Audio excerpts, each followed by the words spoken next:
Salut tout le monde! Aujourd'hui je vous retrouve puisque j'ai fini pas mal de produits encore ces derniers temps et du coup il est temps de vous en parler pour pouvoir jeter tout ça. Allez c'est parti, je vais essayer d'être efficace.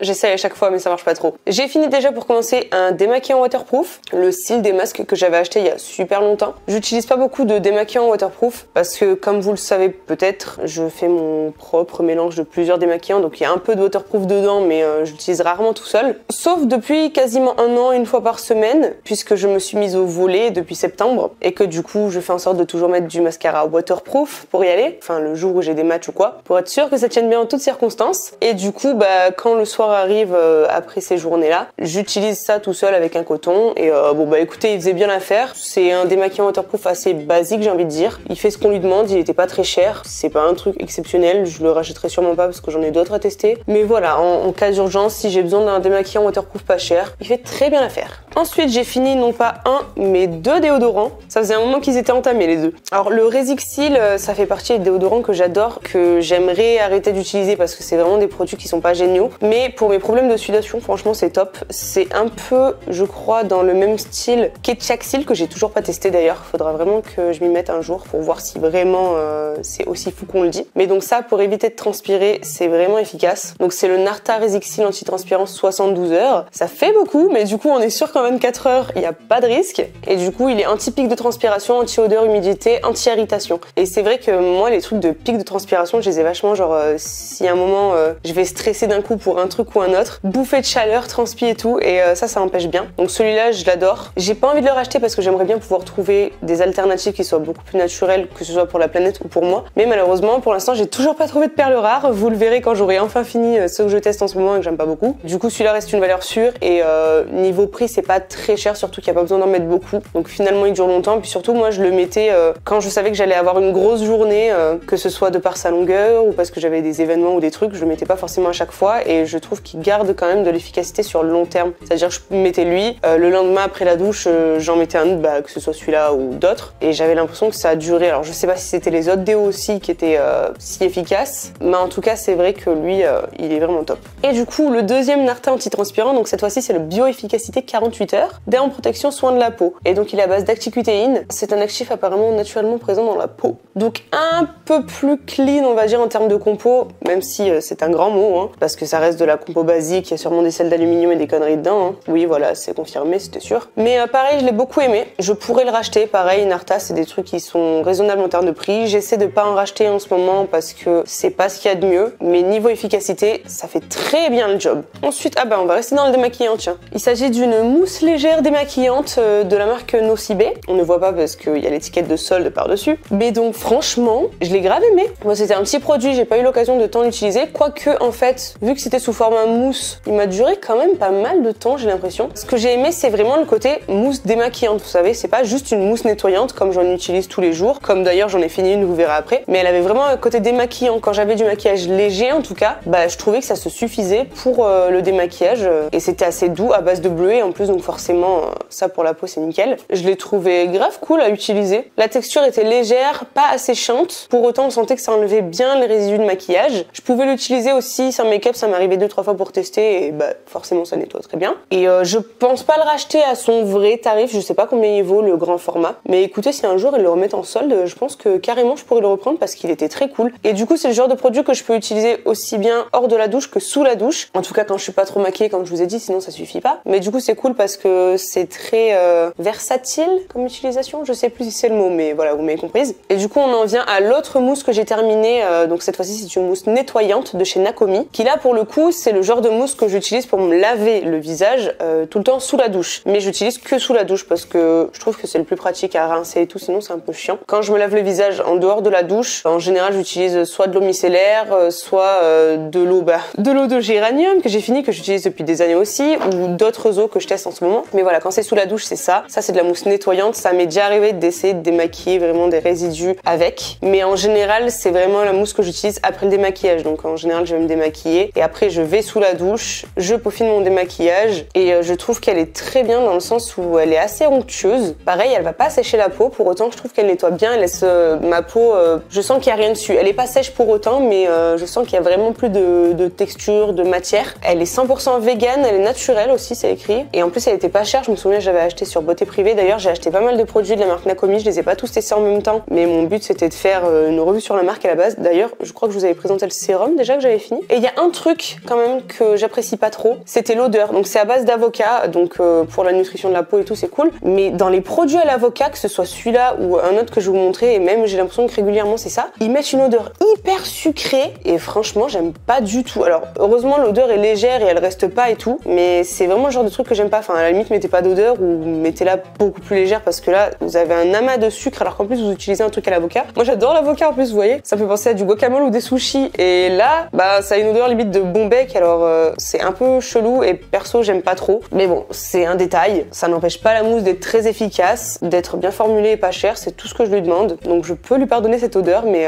vraiment faut arrêter. Du coup je vais rester sur les produits à l'avocat avec le masque de chez Naturebox, donc pour les cheveux cette fois-ci, qui est à 98% d'origine naturelle, composé à 98% de plastique recyclé et qui a les certifications EcoCert et Cosmétique Nat et formule vegan, à base d'huile d'avocat pressée à froid également. Et ouais, oh l'odeur. C'est sucré. Alors heureusement ça restait pas sur les cheveux non plus, mais je peux vous dire que cette odeur sucrée elle m'a saoulée, j'en pouvais plus à la fin de l'utiliser juste à cause de ça. Il nourrit bien. J'aurais tendance à vous dire que c'est jamais suffisant pour mes cheveux, mais franchement il fait bien le taf. En plus j'avais pas payé cher non plus, je crois que je l'avais trouvé à Aldi. Il y a 200 ml dedans. Ah mais je savais même pas, je viens de remarquer que c'est le groupe Schwarzkopf qui fait ça. Bah écoutez très bien. Bah, en tout cas je l'ai trouvé très cool, il nourrit, il fait ce qu'on lui demande, il est pas cher, il est bien formulé. Juste cette odeur encore une fois d'avocat sucré qu'il faut oublier. Peut-être que je le rachèterai un jour, quoique j'ai plein de choses à tester niveau cheveux, mais voilà, un très bon produit. Et du coup, on en vient à l'eau florale de Géranium. Donc ça, comme je disais, pendant des années, je l'ai utilisé. J'ai arrêté de l'acheter parce que les produits Melvita sont quand même assez chers et qu'il y a des eaux florales de très bonne qualité dans d'autres marques. Mais je pourrais complètement revenir dessus parce que c'est vraiment un produit que j'affectionne depuis plusieurs années, qui fonctionne super bien sur ma peau. Le Géranium, c'est un perfecteur de peau, donc moi qui ai tendance à avoir pas mal d'imperfections, c'est plutôt efficace. Puis c'est du naturel, c'est du bio. Et le Géranium, c'est rare d'en trouver. J'ai déjà regardé plusieurs endroits où ils faisaient des eaux florales et c'est vrai qu'en général le géranium je le vois nulle part. Donc bon je l'ai substitué avec d'autres eaux florales qui font bien l'affaire aussi, mais celle-ci je dois dire que je l'aime beaucoup et que je pourrais la racheter malgré son prix. Sûrement j'attendrai des réductions mais en tout cas c'est un produit que j'adore. Ensuite j'ai terminé un mascara, ah oui mais ça commence à faire un moment que je l'ai fini lui. Le Big Lash de chez Révolution, j'aimais bien mais quand même sans plus. La brosse est comme ceci avec des picots assez longs et je me souviens que je m'attendais à plus niveau volume. Il était quand même cool, mais bon il s'appelle Big Lash vous voyez. XL volume mascara un peu c'est écrit en dessous et je me souviens que ça faisait pas tant de volume que ça noircissait les cils, ça les allongeait un peu, ça donnait un peu de volume mais c'était quand même assez limité par rapport à ce à quoi je m'attendais. Je le rachèterai pas. Après les produits Révolution je les aime beaucoup, c'est des produits qui sont pas chers donc je pense que je retesterai des mascaras chez eux parce que pour le coup je me demande si c'est pas le seul que j'ai essayé. Et il faudrait que je vois ce qu'ils ont d'autre, s'ils ont un vrai truc qui fait du volume parce que je suis cliente. Puis les brosses en picot par contre ça c'est ce que j'adore. Donc à ce niveau là j'avais rien à dire. Ensuite j'ai encore fini les masques en tissu. Je sais pas pourquoi je m'entête à les garder parce qu'à chaque fois j'ai rien à vous dire à part ça hydrate mais pas plus. Enfin c'est des trucs qui s'utilisent qu'une fois, c'est compliqué de vous donner un avis là-dessus. Ah si par contre celui-là je l'ai utilisé récemment et je peux vous dire que je l'ai beaucoup aimé. Enfin pas tant au niveau du produit parce qu'encore une fois ça hydrate, l'effet est sympa mais sans plus. Mais le tissu du masque est très fin et je trouvais qu'il accroche super bien à la peau. Parce que des fois c'est le truc un peu chiant que je trouve avec les masques et du coup je sais pas pourquoi je continue d'en acheter. Mais je trouve que des fois ils ont du mal à accrocher, ils sont pas agréables et tout et franchement lui il était super cool à mettre. Je l'ai utilisé 2 fois, il était assez imbibé et il tenait bien sur la peau. La texture fine faisait qu'on n'avait pas l'impression d'avoir un placard, enfin j'ai pas eu l'impression d'être handicapée pendant 20 minutes du visage vous voyez. J'ai pu vaquer mes occupations sans souci, il a pas bougé et ça c'est plutôt cool. Et je dois dire donc du coup c'est le pore refining de chez Primark et franchement bah en fait les masques Primark je les trouve plutôt cool parce qu'ils sont pas chers, ils sont à moins d'1 € à chaque fois et bah là j'en avais un autre. Ils sont bien imbibés, ils sont pas tant désagréables en termes de tissu, même si lui ça m'a étonné qu'il soit aussi fin et j'ai trouvé ça vachement cool. Mais ouais même lui il était assez agréable donc ça c'est le Firm and Smooth. Pareil il était à 90 centimes vous voyez. Bien hydratant aussi, raffermissant lissant sûrement mais sur une seule fois ou deux ça peut pas être suffisamment visible pour que je vous dise oui c'était fou mais je l'avais bien aimé. Ensuite il y a eu celui-ci de chez Biface, c'était un masque tissu peeling. Alors encore une fois l'effet peeling je sais pas mais franchement j'ai trouvé cool. Le tissu était pas désagréable, il était un peu rouge parce qu'il y avait des enzymes comme sur le peeling Beauty Bay que j'utilise en ce moment. En tout cas, ça m'a pas fait de rougeur spécialement ou quoi, ça m'a pas fait de mal à la peau. Donc ça reste assez doux en soi. Et je me souviens que le tissu était pas trop mal parce que il me semble, il y avait une pré-découpe pour le menton et c'est bien parce que du coup j'ai vraiment pu ajuster, ça prenait bien la forme. J'avais pas un écart de 8 mètres de large autour de ma bouche, donc ça rend le masque quand même plus efficace, faut le dire. Et pour finir, j'ai utilisé celui-là. Alors pour le coup, lui, j'ai bien kiffé le principe parce qu'en fait, vous avez donc un masque visage et un masque pour le cou. Et je dois dire que le masque pour le cou a étonnamment bien tenu. Je m'attendais à ce que ça se décolle super facilement parce que c'est encore plus, vous voyez, quand on est comme ça, le cou il est quand même un peu vers le bas. Je me disais sûrement que ça va pas tenir et tout. Franchement, il a super bien tenu, il m'a bien hydraté et j'ai beaucoup aimé le principe d'avoir justement une partie pour le cou parce que le cou, mine de rien, on n'en prend pas assez soin. Et là, ils y ont pensé, donc c'est cool.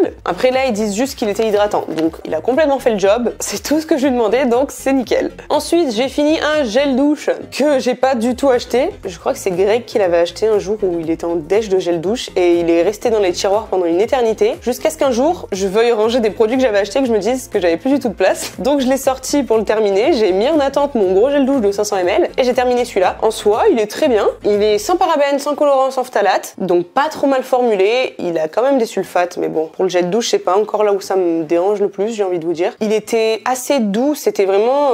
il est à base de lait et d'amande douce et ouais, il y avait vraiment une texture limite de lait de douche. Et effectivement, il y a écrit douche crème hydratante, faudrait que je lise le tout. C'était vraiment ça en fait. Du coup, le côté hydratant, c'est toujours compliqué pour un truc qui nettoie la peau. Mais en tout cas, je la sentais absolument pas sèche, ce qui peut être le cas selon les gels douche. Bon, ces derniers temps, j'en ai utilisé un qui est super doux aussi, donc ça m'arrive plus trop. Mais très doux, pour autant, il laisse pas une texture grasse ou quoi. L'odeur était pas désagréable, hein, lait amande douce. C'est peut-être pas une odeur vers laquelle je me serais tournée, mais écoutez, il est plutôt agréable. Ce n'était pas un produit que j'avais prévu de tester, mais ça fut une bonne surprise tout de même. Et je pense pas que je le rachèterai pour autant. Mais écoutez, il a bien fait l'affaire. C'est tout. Ensuite, on a un petit sérum donc de chez Sian, la marque de Lidl, que j'ai fini il y a un moment, lui. Ah ouais, non, je sais pourquoi je l'ai pas présenté l'autre fois, parce qu'il m'en restait un fond que je l'avais pas terminé. Je l'ai beaucoup aimé ce sérum. Franchement, il est super cool, il était pas très cher, il hydratait super bien ma peau. La texture est agréable, il faisait pas du tout d'effet quand je me maquillais après, j'avais pas de peluche ou de conneries. Il m'a duré longtemps et le flacon pompe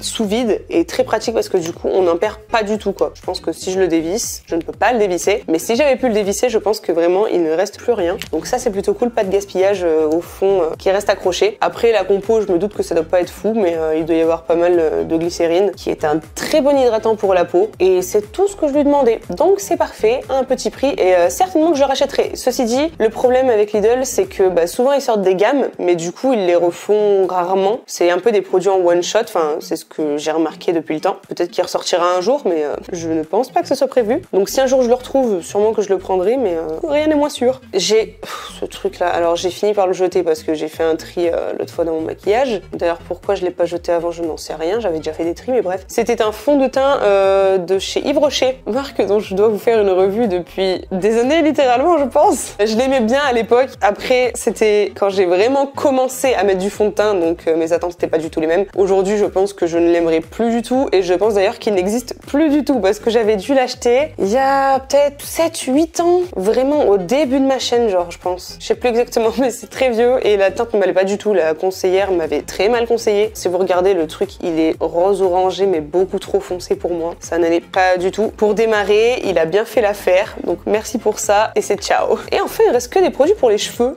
J'ai été plutôt organisée, j'ai même pas fait exprès en plus. Alors j'ai fini un complément alimentaire sous forme de gummies, c'était la première fois que je testais ça et honnêtement je ne l'ai pas acheté parce que je crois que c'est 25 € la boîte donc jamais de la vie j'aurais mis 25 balles dedans, mais je l'avais testé avec je sais plus quel programme, donc j'avais eu la boîte gratuitement en fait et donc c'est de la marque Lachile Beauty, ce sont les Good Hair Vitamin Boost pour des cheveux sublimes à base de biotine, vitamine B6 et zinc que j'ai trouvé pas mal. J'ai pas vu d'effet de fou sur la longueur mais après c'était que pour un mois donc est-ce que c'est suffisant pour vraiment se rendre compte, surtout avec ma longueur je sais pas. Mais par contre ce que j'ai remarqué quand même c'est que mes cheveux graissaient moins vite à ce moment-là. C'était en automne donc en général c'est une période où ils graissent quand même bien parce qu'il fait encore soleil mais en même temps on est en période de transition et tout et surtout surtout un truc que j'ai comme tout le monde, c'est qu'en automne je les perds beaucoup et je trouvais qu'avec ça je les perdais quand même vachement moins. Donc c'est déjà pas mal. Après pour 25 €, ça suffit pas à me convaincre sincèrement. Le côté petit bonbon c'était sympa parce que ça fait la petite sucrerie du jour et en plus on se dit que c'est bon pour notre santé. Le goût était bon, par contre